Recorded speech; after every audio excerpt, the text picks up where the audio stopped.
Welcome in Chiefs Kingdom to Cheifs Latest, your one-stop spot for everything Kansas City Chiefs in 15 minutes or less. It is your host, Calvin Silvers. Happy Tuesday.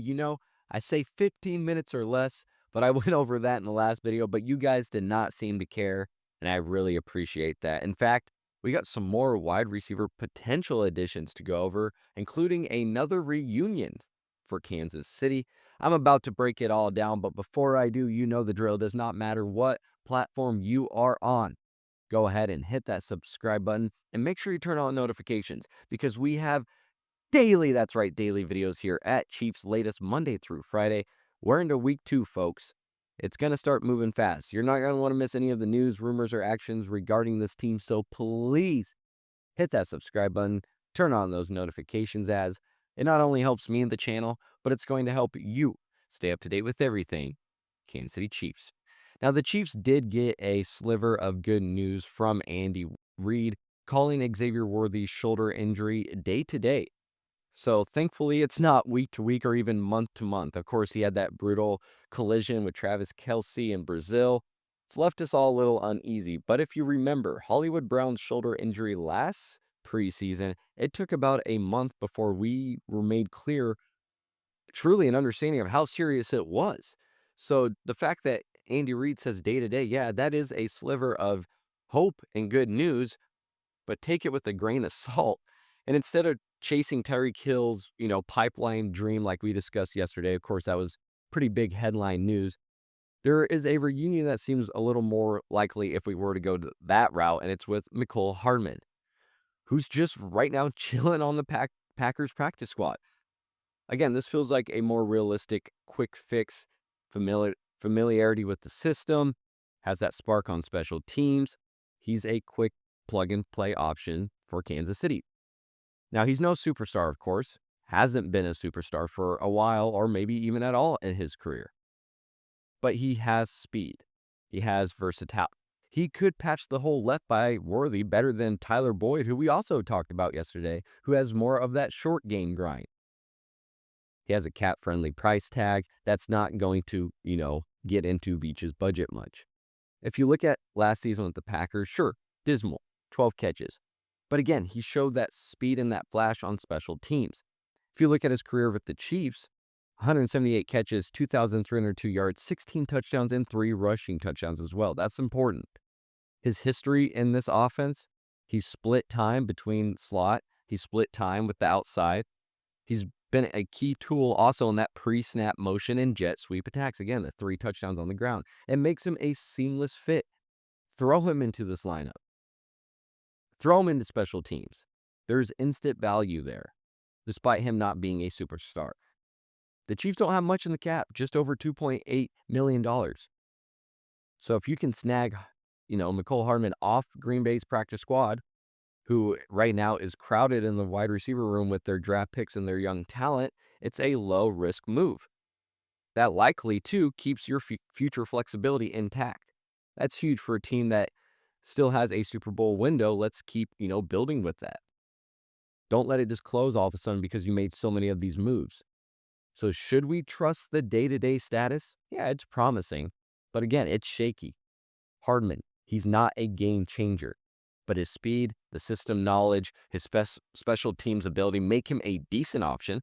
Let's Veach add some depth to the wide receiver room at least without breaking the bank or breaking the future. 2 very important things. But of course, the Chiefs might want to aim higher. They might want a more long-term fix, and I'm kind of with them. I totally understand that. Mecole Hardman's a quick fix, but if we're chasing something more long-term, a more long-term foundation at this position, the Saints' Rashid Shaheed is a name that Brett Veach, again, should be circling, especially with New Orleans' 2025 season likely going to be a lost cause.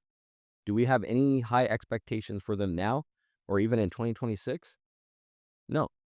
And why is that too? Because any team that is banking on Spencer Rattler being your starting quarterback is in for a wild roller coaster season. And then you toss in the Saints back and forth cap mess.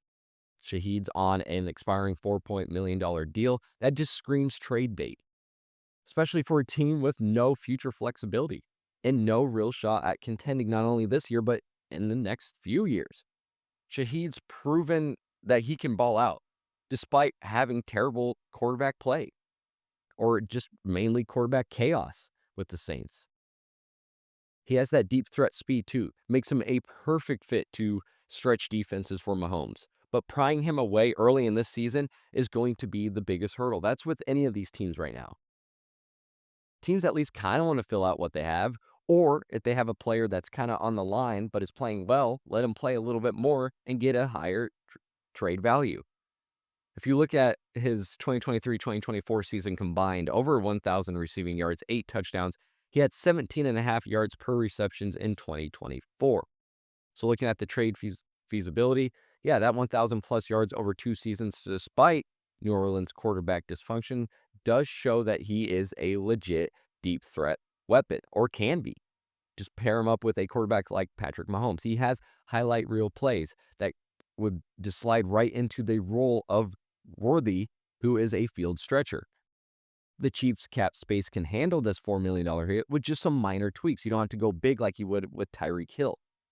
But the Saints going through a rebuild might want to add to their draft capital as well, especially with that lack of future flexibility. That's why this could work. But pulling off a deal this early is the problem. That is the toughest hurdle to get over. Unless if this season spirals fast or they realize that they don't have much quickly, which is very possible with the Saints again, with Radler as your starting quarterback. I don't expect much from that offense or much from them anyways as a team.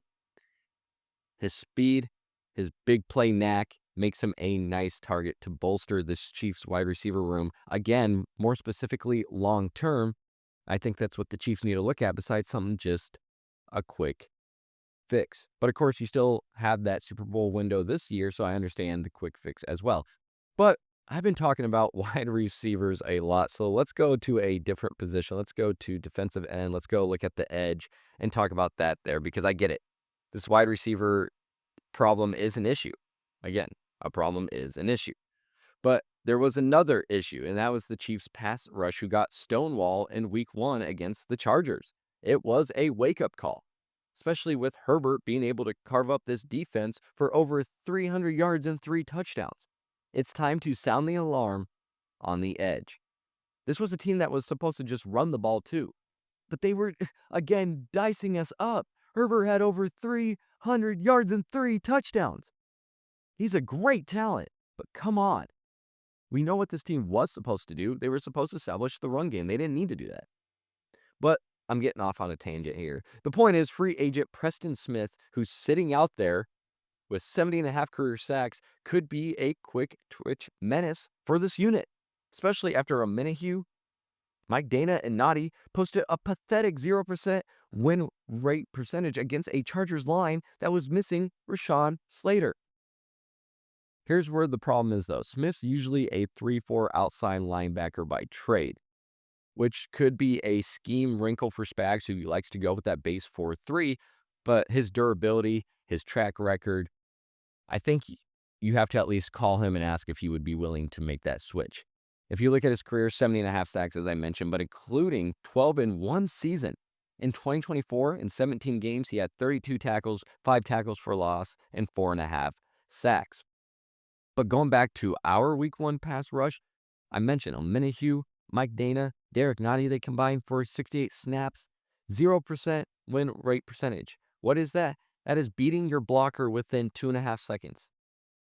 Those 3 didn't do it at all in the game. They could not get over their defender in 2.5 seconds.